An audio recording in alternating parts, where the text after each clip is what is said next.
Hey Mom, I'm going to try this again, try to go pretty quick to keep it down under 15 minutes. So first thing, you're going to end up using basically, this is the setup I normally do. I get a pan, put some foil on it, use some of these blue lint-free shop towels you can get at Walmart for very cheap. Then you're going to have some oil and you're going to have some solvent, and I tend to keep my solvent in a little CVS travel shampoo bottle just because it leaks a lot less. I also just found a little somewhere container because the amount of solvent I use I always throw away at the end of the day, so I just squirt about a quarter inch in there to use, and then throw that away because you never want to touch the solvent, touch the dirty gun, go back to the solvent. If you were using it out of a big container like this, it'll ruin it. So I just get out just what I need. And the last thing that I use is one of the kids' old travel toothbrushes to help me clean.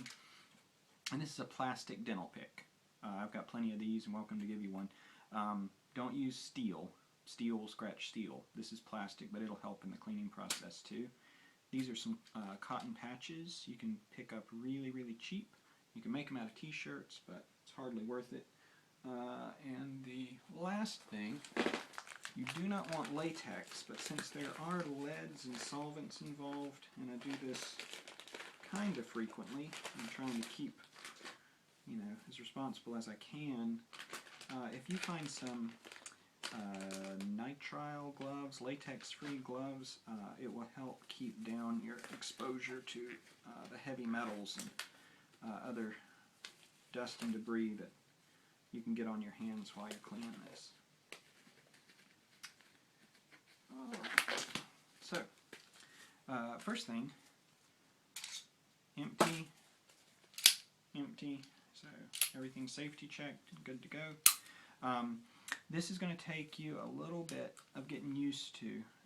It took me a little bit of getting used to. You've got a little black piece that sort of bumps out here, and this is going to push all the way out. If you can see this little hump part here, I'm going to slide it back until it's almost exactly above this little piece here, and then I'm going to push on that, and this whole thing will come out. So it'll look something like,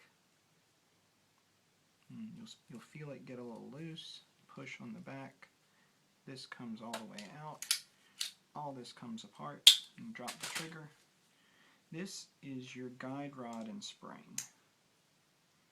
It's easier to do without gloves.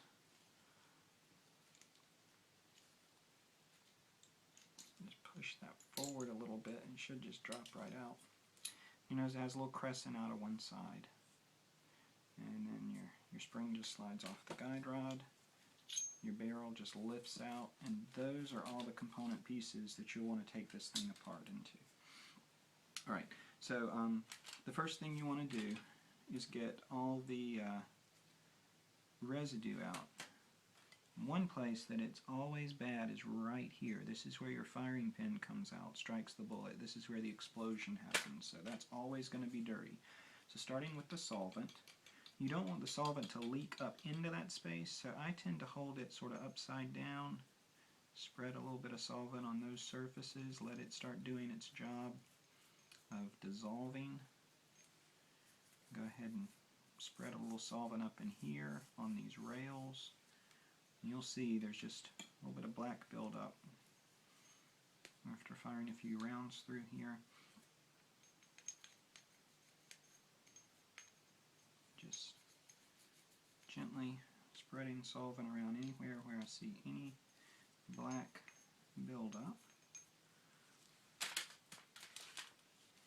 You see it really bad right in here. Again, that right there is where the explosion happens. So I'm going to get a little solvent down in here. Let it start doing its job. Maybe a touch on the hammer. And on these outside rails here. It's these rails that control the action of the gun, so it's important those get cleaned and lubed every time you clean it. You'll also notice you have a little tiny spring right here. It seems to be pretty solid in place, but I would be very careful around that. That looks like the kind of thing that would fly right out and go under the refrigerator. So set that aside. Your guide rod's not going to have much on it, but I normally go ahead and give it a little coat of solvent. Give the spring a coat of solvent. And this guy is of course going to be very dirty. So normally what I do is using the, I think you'll have an identical cleaning kit to this. I'm going to put together my rod.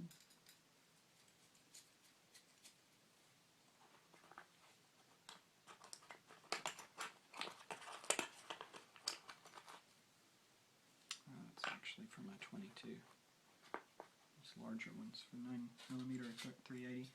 I'm going to put that on there. Alright. And then I'm going to take one of these patches, and I tend to set a little pile of these out ahead of time because I don't want to reach into the bag with hands covered in solvent or lubricant and mess up a whole bunch of patches. So, get this guy out. Get him wet with solvent, and then just slowly send it all the way down the barrel.